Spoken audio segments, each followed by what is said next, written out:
Good morning to one and all. Yesterday we started the one chapter, the why do we fall ill, right? तो why do we fall ill में हमने देखा था कि what is extrinsic and external factors, intrinsic and internal factor causes the diseases. किस वजह से externally और internally क्या करते हैं, affect करते हैं body पे. Today we will see the types of diseases. अब disease के types कौन से? There are the 4 types of diseases. First is acute disease. Then second one is chronic diseases. Third is congenital diseases and the fourth is acquired diseases. Okay, तो ऐसे 4 types है. First कौन सा है? Acute disease, and then second one is chronic disease, then third is congenital disease and the fourth is acquired disease. तो let's see the one by one. अब disease को हम एक्सप्रेस करेंगे. ठीक है, तो ये जो डिसीज है first is your acute disease and chronic disease is important topic. Okay, so acute disease, what is mean by the acute disease? The diseases are describe as being the acute. Okay, तो ऐसे diseases जिसे describe किया जाता है as being the acute when there symptoms are quickly visible, जिसके symptoms जल्दी visible हो जाते हैं इन द बॉडी में, जैसे कि कॉमन कोल्ड है, फीवर है, right. And those are the diseases means acute disease. और किसे बोला जाएगा? This last for the only short period of time. Means वो कितने शॉर्ट टाइम, जैसे फीवर है तो 4 to 5 डेज लेते, 3 डेज लेते, कफ है तो 3 to 4 डेज लेते, राइट. तो जो शॉर्ट टाइम पीरियड के लिए होता हो तो वो क्या आपका acute disease. Clear that. And the acute disease do not causes the long term the bad effect on the human health पे कोई भी बैड इफेक्ट करता है क्या वो लॉन्ग टाइम के लिए? No. For example including the cold, cough, typhoid, cholera, ये सब क्या है आपके एक्यूट डिसीज है. Clear that point. Acute disease means which diseases? Those are there symptoms are quickly visible, जिसके सिम्टम्स आप विजिबल कर सकते हो, एंड इसके अलावा इन द बॉडी, उसे हम एक्यूट डिसीज बोलेंगे. Then let's see the chronic disease. अब क्रॉनिक डिसीज कौन से? The chronic disease are the this types of diseases are the long term, जो लॉन्ग टर्म रहते, जो बीमारी लॉन्ग टर्म रहती है, जो डिसीज लॉन्ग टर्म रहता है, with the symptoms lasting for the months, means near about 1 month, lasting of months और ईयर, साल भर तक भी चले, तो वो सब किस में इंक्लूड होता है? आपका क्रॉनिक डिसीजेस में. ओके, मीन्स आप क्या बोल सकते हो कि last for the long term चलने वाले, much as the life time चलने वाले जो है, ठीक है, या फिर ईयर, 1 साल तक वो डिसीज चलता ही रहेगा, that is known as your chronic disease. Long term वाला क्रॉनिक डिसीज, शॉर्ट टर्म वाला एक्यूट डिसीज. ओके, और क्रॉनिक डिसीज में और क्या बोल सकते हो कि these are causes the drastic long term effect होगा ह्यूमन हेल्थ पे. तो ऑब्वियसली ह्यूमन सिस्टम जो है, इम्यूनिटी सिस्टम जो है वो बहुत ज़्यादा वीक हो जाएगी. क्लियर. द एग्जाम्पल्स इज जैसे ट्यूबरकुलोसिस है डिसीज, राइट. देन डायबिटीज़ है, कैंसर है.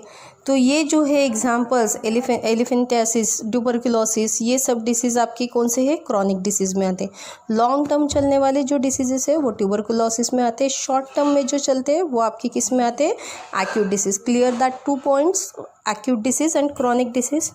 Okay, then next we will see the congenital diseases. अब what is mean by the congenital diseases? These diseases are present since birth. जो birth से ही आते हैं उसे हम कौन से diseases बोलते हैं? chronic diseases बोलते हैं. Okay, these are caused due to the genetic abnormality, जो किसके वजह से होता है? genetic abnormality की वजह से होता है, या फिर कोई metabolic disorder हो, malfunctioning हो any organs का, जो genetic हो, ठीक है, उसके, और permanent generally easily curable and may be a passed on the children. Means parents to children वो बीमारी क्या होती है, डिसीज़ जो है वो पास होता है, उस डिसीज़ को हम कॉन्जेनिटल डिसीजेस बोलेंगे.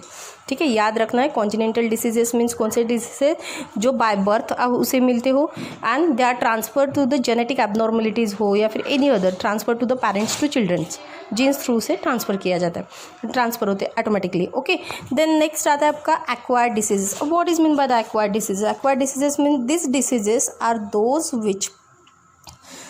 विच develop after the birth. Means ऐसे डिसीजेस जो बर्थ के बाद, आफ्टर द बर्थ के बाद डेवलप होते.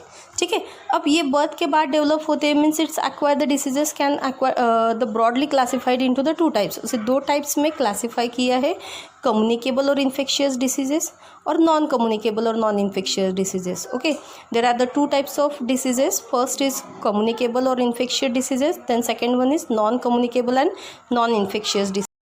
Okay, so first type is your infectious diseases. What are the infectious diseases? These diseases are caused by the some biological agent. Biological agent through होता है, means infection जिसे बोलते हैं ना, हम बोलते हैं ना वायरल हो गया है, ये वायरल इन्फेक्शन है, बैक्टीरियल इन्फेक्शन है, प्रोटोजोन है ना. तो ये जो infection is nothing but the pathogenic या फिर बायोलॉजिकल एजेंट है ना, जिसे टेस्ट करके फंगल इन्फेक्शन है. तो वॉट एवर जो भी इन्फेक्शंस हो, तो उससे infection diseases can rapidly spread from one person to another. जो रैपिडली स्प्रेड होता है एक पर्सन से लेके दूसरे पर्सन के कांटेक्ट में आने के बाद. तो various means such as the physical contact, water through, air through, food through, है ना, या फिर इंसेक्ट थ्रू. तो इसके थ्रू भी वो क्या हो सकता है, स्प्रेड हो सकता है. Since this diseases are the communicate from the disease person. तो ये जो है, ये infectious diseases one person to the other person directly क्या होते हैं, स्प्रेड होते. Means you can say that the health person, उसे हम क्या बोलेंगे, इन्फेक्शियस डिसीजेस बोलेंगे. जैसे कि for example cough and the fever. Cough अगर देखते हो, cold and cough easily spread to the one person to the another person. Those are the contact with the another person, right. अगर एक ही class में एक पर्सन अगर है, आपका स्टूडेंट है, उसको अगर कफ या कोल्ड हुआ है, तो ऑब्वियसली उसके थ्रू दूसरे को भी ट्रांसमिटेड हो सकता है ना. जैसे अभी अपना कोरोना चल रहा है, it is infectious diseases, virus है, राइट. वायरल इन्फेक्शन होता है, but with that viral infection is infectious diseases. One person to another person वो क्या हो रहा है, स्प्रेड हो रहा है. शेक हैंड करने के बाद, if you use the some material, उसका कुछ मटेरियल यूज़ करते हो तो, है ना, तो या फिर थ्रू द क्लोथ. तो ये सब कैसे होते हैं, इन्फेक्शियस डिसीजेस है. One person to another person को वो क्या करते हैं, अफेक्ट करते हैं. Clear that point. Infectious diseases. Then non-infectious diseases. Non-infectious diseases means those are it's include above the describe the organic और metabolic diseases. Organic और metabolic diseases जो है वो describe करता है. Means non-infectious diseases are restricted only to those persons who are suffering from them. ऐसे सिर्फ अकेला वही एक सफ़र कर रहा है ना. तो infectious disease, non infectious diseases एक रेस्ट्रिक्टेड रहता है, तो वही पर्सन वो क्या करता है, सफ़र होता है. So these are not spread from the infected person. दूसरे person, infected person to healthy person, वो क्या नहीं होगा, स्प्रेड नहीं होगा. जैसे इन्फेक्शियस डिसीजेस स्प्रेड हो रहा था, नॉन इन्फेक्शियस डिसीजेस नहीं स्प्रेड होता. ठीक है. Non infectious diseases may be cause from the first, आप क्या क्या बोल सकते हो, किसके वजह से नॉन इन्फेक्शियस डिसीजेस फॉर्म होते हैं, due to the lack of certain essential substances in our diet. जैसे प्रोटीन, विटामिन्स, मिनरल्स, ये सबसे ज़्यादा ज़रूरी है. कार्बोहाइड्रेट, अगर इसमें से कुछ भी एक डिफिशियंसी होती है या फिर कमी होती है, इसेंशियल सब्सटेंस कम सप्लाई हो रहा है, तो lack of that certain essential substance diet में, उसके वजह से वो डिफिशियंसी आ सकती है. नॉन इन्फेक्शियस डिसीज़ हो सकता है. एंड जनरल वेयरिंग आउट और degeneration of tissues as in old age, है ना. तो जिसे डीजनरेटिव डिसीजेस बोला जाता है कि उसे ट्रांसफ़र किया होता है, एक पर्टिकुलर एज में वो बीमारी होती है, उस हिसाब से. So the general wearing out of the degenerate tissues as in the old age में होता है, right. Otherwise the uncontrolled growth tissues अपने आप प्रोड्यूस होना पार्ट ऑफ द बॉडी में, जैसे कि कैंसर है. Then defect in the metabolic reaction में डिफेक्ट होना.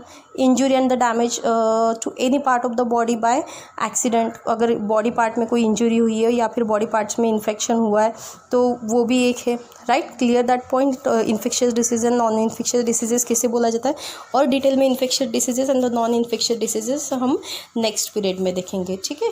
इतना टॉपिक सबको समझ में आया. Clear all these are the points. We see the 4 types: acute disease, chronic disease, then congenital diseases और एक्वायर्ड डिसीजेस. एक्यूट डिसीज में जो शॉर्ट टर्म के लिए रहते हैं, जिसको इजीली क्विकली विजिबल है बॉडी पार्ट में, simple disease, that is known as acute disease. Chronic disease long term चलता है, 1 month, otherwise in a year, lasting for month और ईयर चलता है, उसे बोलेंगे chronic diseases. And then congenital diseases means this diseases are present since by birth. जो by birth रहते हैं, जेनेटिक रहता है, जेनेटिक एबनॉर्मलिटी हो या फिर एनी डिसऑर्डर हो, तो वो क्या है, कॉन्जिनेंटल disease.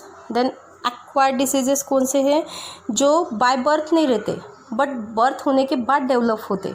Okay. After develop, which is develop after the birth, right. That is having the 2 types हमने देखे, communicable infectious diseases and non communicable non infectious diseases. तो कम्युनिकेबल और नॉन इन्फेक्शियस मैंने शॉर्ट में एक्सप्लेन किया है. Infectious diseases means by the micro organisms या फिर बायोलॉजिकल एजेंट जिसे बोला जाता है, पैथोजन जिसे बोला जाता है, उसके थ्रू होते.